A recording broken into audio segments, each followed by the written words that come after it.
Abra sua Bíblia em Tiago, capítulo 2, capítulo 5. Tiago, capítulo 5, versículo 16. E eu quero ler com a igreja apenas um versículo de Tiago, capítulo 5, versículo 16, que vai dizer assim: portanto, confessai vossos pecados uns aos outros, e orai uns pelos outros, para serdes salvos, que está dizendo aqui? Ele está dizendo para que sejam curados. A súplica de uma pessoa justa é muito poderosa e eficaz. Quero apenas começar com esse versículo em que Tiago traz para nós, especialmente nesse dia de Santa Ceia, um dia que às vezes é um tempo que o Senhor nos dá de refletirmos. E quando a palavra do Senhor diz para quando nós viermos participar da ceia, Ele não diz para nós não participarmos.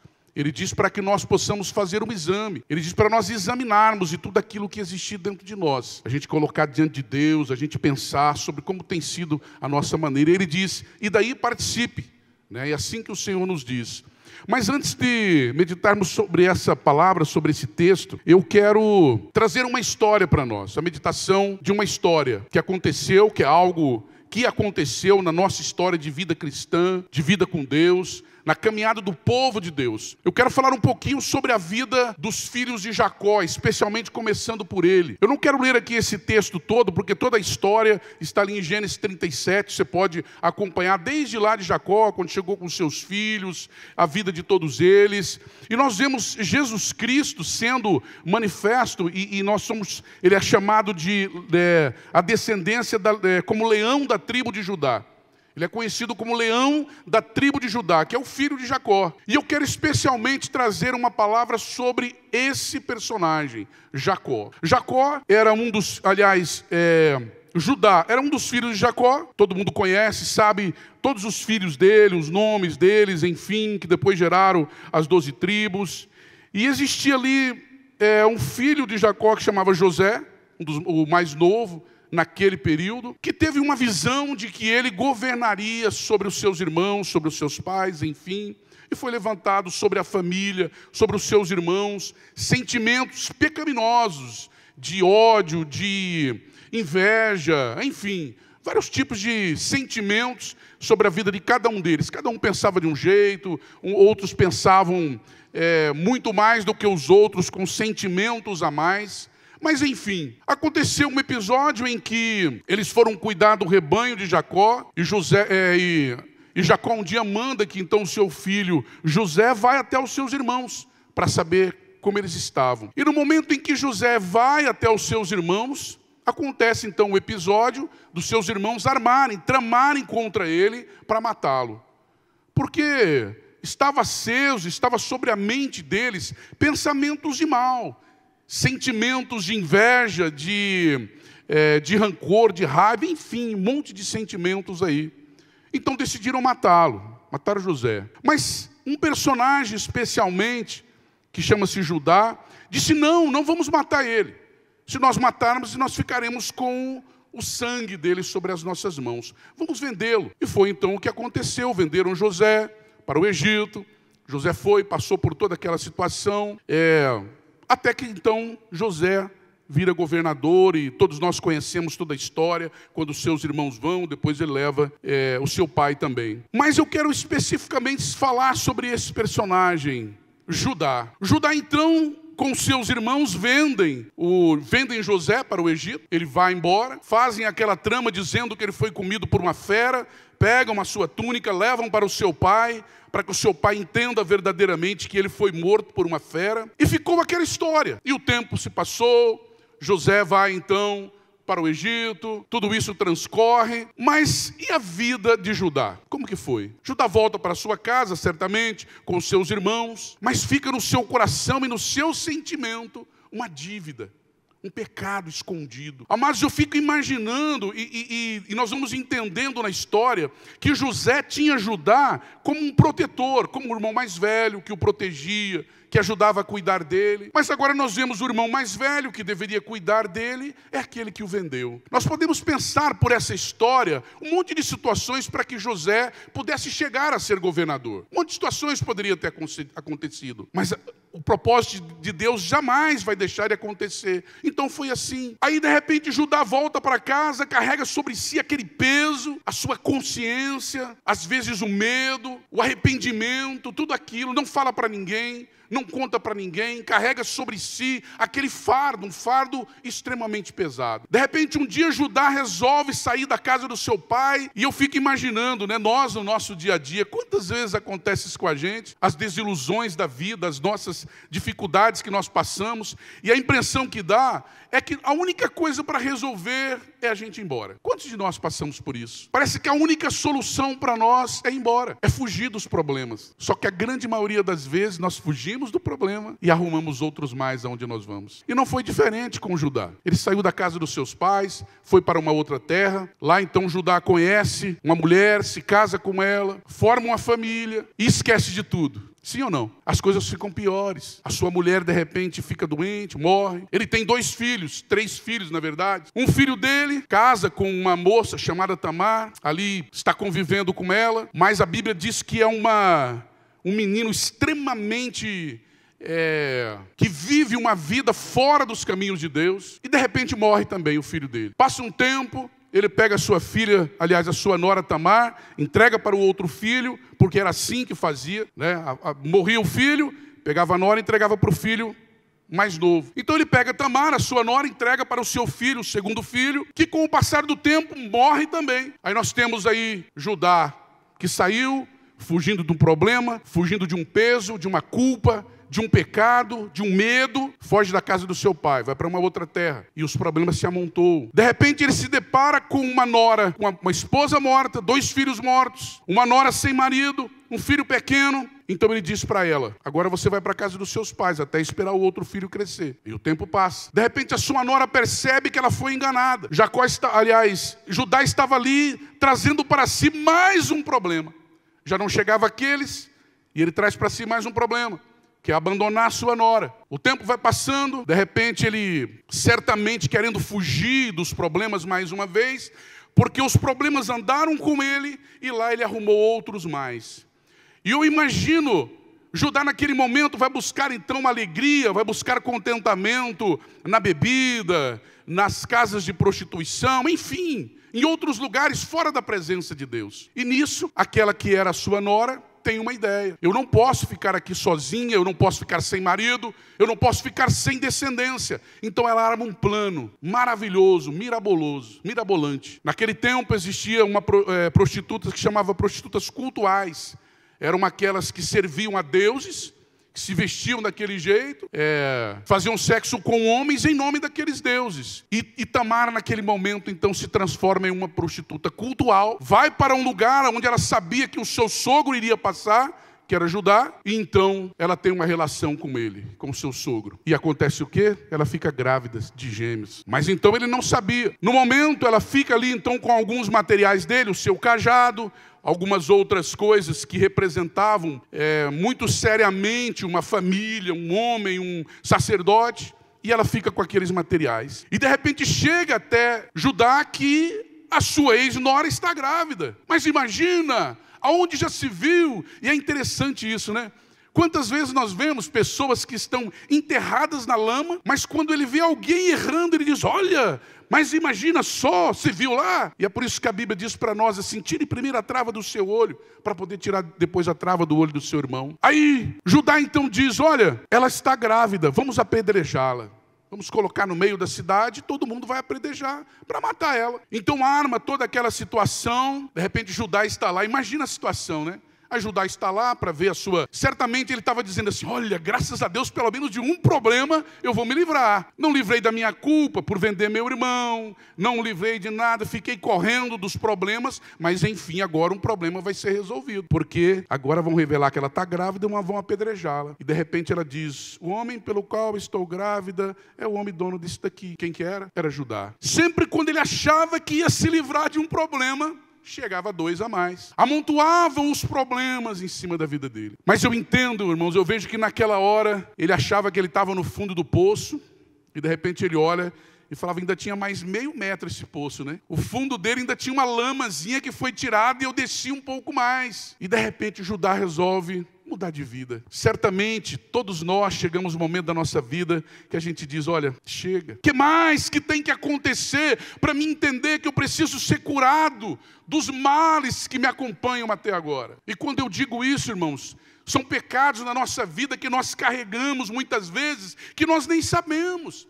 Às vezes o próprio diabo que coloca sobre nós culpas e medos, acusações que às vezes nem nós mesmos sabemos. Mas está lá, porque eu imagino Judá com todas aquelas culpas, todos aqueles pecados e ainda outros mais que o inimigo ia colocando sobre ele. Porque se de repente a ex-nora dele estava grávida, e o pai das crianças era ele, certamente, ali já estava claro que ele estava se envolvendo com prostitutas, enfim. Então é revelado o pecado. Aí chega o momento que Judá fala assim, não dá mais. O que eu vou ficar fazendo aqui?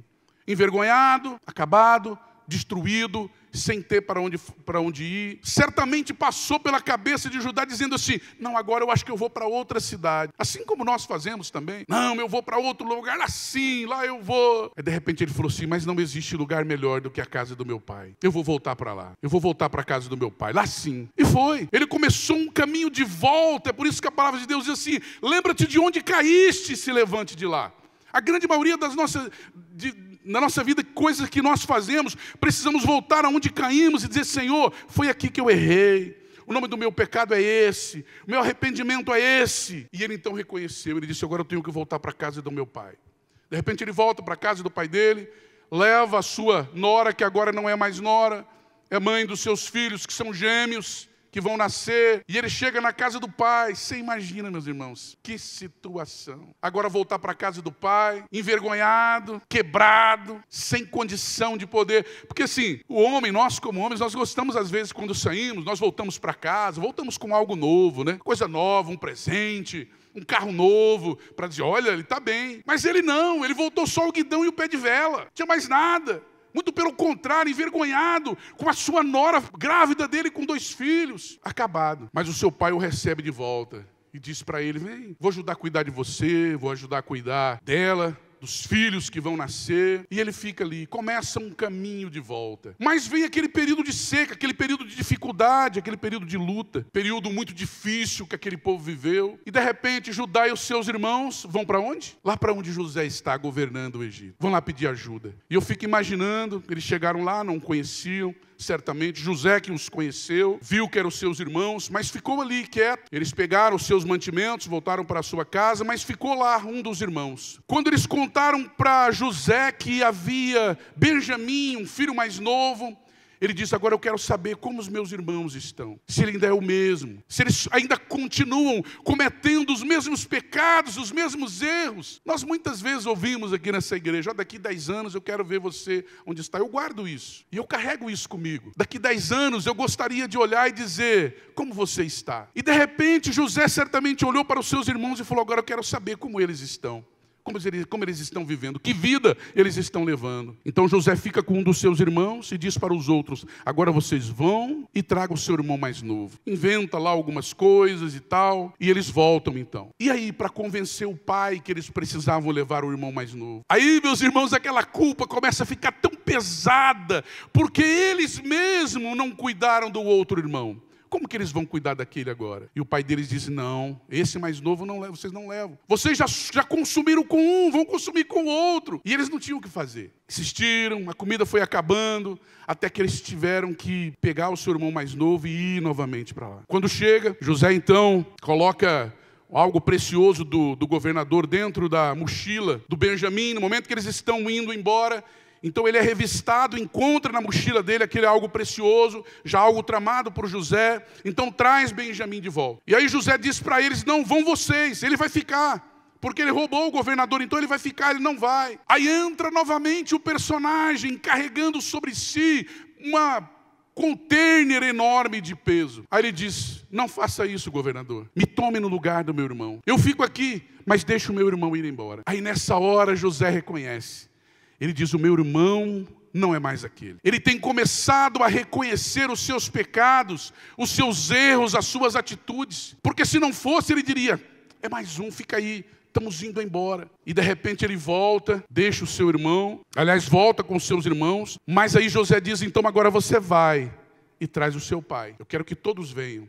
revelou para eles, foi aquela choradeira, enfim, todos pedindo perdão. Ali começou, andou um pouco mais o conserto da vida deles, houve perdão, houve conserto. Então eles voltaram para buscar o seu pai. Aí eu fico pensando, irmãos, aí começou a ficar estreito. Imagina vocês, Judá agora se apresentando diante do seu pai e dizendo assim: pai, sabe aquele irmão que nós falamos para o senhor que a fera tinha comido? Ele é governador lá no Egito. E não é só isso. O pai dele podia se alegrar, dizer: puxa, que bênção, o meu filho é governador do Egito. Não, o pai dele diz: ué, o que aconteceu? Vocês falaram isso para mim, de repente... Então, irmãos, eu fico imaginando, é difícil até de imaginar como que foi Judá se aproximar do pai dele e agora não ser mais nem espontaneamente, não é pela graça de Deus que eu vou confessar o meu pecado. Agora não tem mais jeito. Não há mais a liberdade de dizer: eu vou confessar o meu pecado porque eu quero. Eu agora sou obrigado a confessar o meu pecado. Ele chega diante do pai para poder dizer para o pai tudo o que aconteceu, sem saber qual seria a atitude do pai, no momento em que ele contasse que eles mesmos intentaram contra a vida do seu irmão, o venderam como escravo, e agora o irmão era governador lá no Egito. Por que eu trouxe essa história de Judá? Porque, amados, quando nós olhamos para Jesus Cristo, a figura de Jesus Cristo, como o leão da tribo de Judá, ele é aquele que foi descendente de Judá. Amados, não tem algo melhor e algo maior no acontecimento da história da humanidade do que Jesus Cristo, nosso Salvador. Da onde ele veio? Ele veio da descendência de Judá, um homem pecador, um homem mentiroso, um homem mau, um homem que escondeu dos seus próprios medos, dos seus pecados, um homem que se escondeu, que correu para se esconder das suas dívidas, mas agora era aquele homem que estava ali diante do pai, diante dos irmãos, diante de José, para dizer: me perdoe, me perdoe. Aí eu fico olhando para uma cena como essa e pensando: meu Deus, como que ficou o coração daquele pai naquele momento, sabendo de tudo que aquele filho fez, mas o pai de repente preferiu olhar e dizer: não, está vindo aqui agora um filho arrependido, um filho que reconheceu os seus erros. Quando nós olhamos para esse texto de Tiago, capítulo 5, versículo 16, diz assim: portanto, confessai os vossos pecados uns aos outros, e orai uns pelos outros, para serem curados. É uma instrução, amados, é uma direção que Deus dá para nós, e diz assim, ó, que você não seja obrigado a chegar diante de uma situação, onde não é mais uma escolha, mas é uma obrigação, nós consertarmos os nossos erros. Mas o Senhor está dizendo: vem agora. O momento é agora, você é livre. Nós vamos daqui a pouco participar da mesa do Senhor, que coisa maravilhosa. Aí Jesus nos dá uma oportunidade para dizer assim: é momento de nós sermos curados, curados de tudo aquilo que nos impede, que nos afasta. É como se a gente às vezes vivesse amarrado por situações onde a gente quer avançar, mas a gente não consegue. Amado, quando nós preocupamos mais com aquilo que as pessoas vão dizer a nosso respeito, e por isso que o tema dessa mensagem é reputação ou arrependimento, perdão e cura. A grande maioria das vezes nós ficamos preocupados com a nossa reputação. O que vão pensar de mim? O que o pastor vai pensar de mim? O que meu irmão vai pensar de mim? O que os presbíteros, quando nós pedimos para que os presbíteros venham aqui à frente, para que você traga aos pés do Senhor e fale, né, para os presbíteros que estarão ungindo, orando por você, que você fale, que você confesse, para que seja curado. Não é porque nós queremos que você conte, né, mais uma fofoquinha, não. É lógico, meu irmão, que você não vai sair por aí pegando qualquer um, né? De repente você chega e fala assim: ô irmão, é o seguinte, eu quero confessar para você, olha, eu tenho um pecado duro de pornografia, irmão. E você? Ele fala: não, eu sou fofoqueiro. Aí fica difícil, irmão. Ele vai sair por aí. Mais gente vai saber. Então não é assim, mas quando você caminha, a Bíblia diz assim que é pelos frutos que nós conhecemos a árvore. Quando nós encontramos irmãos que nós caminhamos juntos, que nós oramos juntos, que nós vivemos uma vida com Deus junto, nós sabemos em quem confiar. Nós sabemos com quem pode chorar conosco, quem pode caminhar conosco. E o Senhor, Ele está trazendo através dessa mensagem, dizendo assim: cura, eu quero curar você, eu quero tratar de você, eu quero transformar a vida de vocês, a começar por mim. Amados, quantas coisas têm nos prendido. Nós temos faltado com a caminhada com Deus, porque às vezes coisas mínimas têm nos deixado para trás. Hoje mesmo nós estamos no Paraíso ali, fui pregar no Paraíso, os irmãos foram com a gente, a Laira, o Vitinho e a... como é que é o nome dela? A Bia. E nós estávamos comentando sobre isso. aquilo que às vezes nos impede de viver uma vida plena na presença de Deus. Coisas que às vezes são simples, mas nós não queremos deixar, aquilo fica ali amarrado. Culpas que às vezes o inimigo fica todos os dias dizendo, olha, você fez aquilo lá, hein? Você fez aquilo lá. Você pede perdão, mas no outro dia o diabo diz, você fez aquilo lá. E nós carregamos essas culpas, nós carregamos medo na nossa vida, nós carregamos pecado que às vezes são tão simples. O pastor está aqui, eu estava comentando com eles então. Amados, é muito difícil você ouvir alguém, ou eu particularmente nunca vivi, alguém que chegasse para mim e falasse, eu vim aqui conversar com você porque eu tenho problema eu sou fofoqueiro, ou eu sou invejoso, eu queria... Parece que esses pecados não tem no nosso meio, irmãos. Parece que não existe, porque ninguém fala que é fofoqueiro, ninguém fala que é invejoso, ninguém fala isso.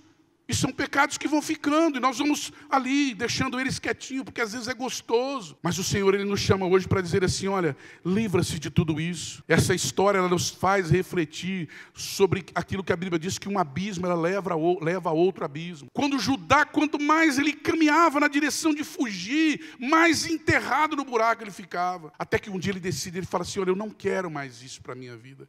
Eu quero viver uma nova vida. Amados, e quando nós olhamos para essa mesa aqui, e o Senhor nos diz assim, olha, isso aqui é para quê? É para que vocês se lembrem de mim. Faça memória de mim até que eu venha. Para dizer o quê? E esse texto de Mateus capítulo 8, vai dizer assim, bem-aventurados os limpos de coração, porque eles verão a Deus. Olha que coisa maravilhosa. E às vezes nós ficamos lutando tanto para não vencermos o pecado, achando que aquilo é algo que vai vir um raio e dizer assim, ó, você está. E às vezes nós não falamos que é simples, é reconhecer, é se prostrar, é arrepender e vai dizer, Senhor, eu não quero mais isso na minha vida. Eu quero me livrar disso, como que eu faço, Senhor? É encontrar alguém para a gente abraçar e dizer, fulano, estou passando por isso daqui, ó, me ajuda em oração. Eu quero ter uma caminhada com Deus. A nossa luta contra o pecado é a mesma luta contra a enfermidade. Ela é para todo dia, irmãos. Ela é para todo dia. Todos os dias nós lutamos contra o pecado. Todos os dias nós lutamos contra o eu mesmo, contra mim, contra essa carne aqui que milita contra as coisas de Deus. Mas o Senhor, Ele nos chama hoje para dizer, Isaías 53:4, Ele vai dizer assim, ó, verdadeiramente Ele tomou sobre si as nossas enfermidades e as nossas dores levou sobre si. E nós o reputávamos por aflito, ferido de Deus e oprimido. Mas Ele foi ferido por causa do quê? Das nossas transgressões. Ele foi moído por causa das nossas iniquidades. E o castigo, sabe aquele castigo que a gente carrega, mas que Ele pode trazer paz para nós quando for liberto dele? Ele diz assim, o castigo que nos traz a paz estava sobre Ele, e pelas suas pisaduras nós fomos sarados. Jesus, Ele está dizendo, Ele está deixando claro isso para nós. Você quer? Vem aos meus pés. Quando aquela mulher, e eu estava pregando no outro sábado para a juventude, sobre o bálsamo derramado sobre os pés de Jesus. E é interessante nós vermos aquela cena onde Simão, o fariseu, ele trouxe Jesus para a casa dele, e a mulher veio e ungiu os pés de Jesus, e ele disse, e o fariseu disse, mas não precisa fazer isso. Para que fazer isso? Vai gastar tudo isso, pode tirar, vender e pegar esse dinheiro para ajudar os pobres. Aí Jesus disse para o fariseu, eu cheguei na sua casa, você não falou para os seus servos lavarem os meus pés. Eu cheguei na sua casa, você não me beijou, você não me saudou com o ósculo, com o beijo. Eu cheguei na sua casa, você não derramou óleo sobre a minha cabeça. Agora, quando essa mulher vem para ungir os meus pés, você diz para ela não fazer. E assim às vezes que nós somos também, querido. Às vezes nós não fazemos e ainda queremos impedir os outros de fazer. Mas hoje é dia que o Senhor fala, venha aos meus pés. Aquela mulher, ela ungiu os pés de Jesus, porque o fariseu olhava para as mãos de Jesus, para o que Jesus podia dar. O fariseu queria saber de Jesus, olha o que você pode fazer, você é poderoso, o que você pode fazer para me promover, para me fazer famoso. E a mulher não, ela lavou os pés, porque o Senhor disse assim, pelas minhas pisaduras, todos vocês foram sarados. E é isso que o Senhor quer trazer para nós. Você quer ser curado hoje? É um momento de quebrantamento do nosso coração. Venha para a ceia diferente hoje. Venha para a ceia curado. Venha para esse tempo de comunhão com Cristo em volta da mesa. Venha curado. Venha tratado pelo Senhor. Venha, Senhor, eu vou deixar tudo para trás. E a partir de agora eu quero vir para os seus pés curado, sarado, transformado. Se você, onde você está, você quer dobrar os seus joelhos, se você quiser ficar em pé, se você quiser permanecer sentado, porque o Senhor, Ele vai olhar para o gesto do nosso coração. Quando Judá resolveu quebrantar o seu coração, se arrepender e ser curado. A partir dali o Senhor começou a escrever uma nova história na vida dele. Foi ali que o Senhor trouxe grandes coisas. Foi ali que o Senhor então mostrou que haveria, o Senhor Jesus viria da descendência dele. E é por isso que Jesus é chamado de leão da tribo de Judá.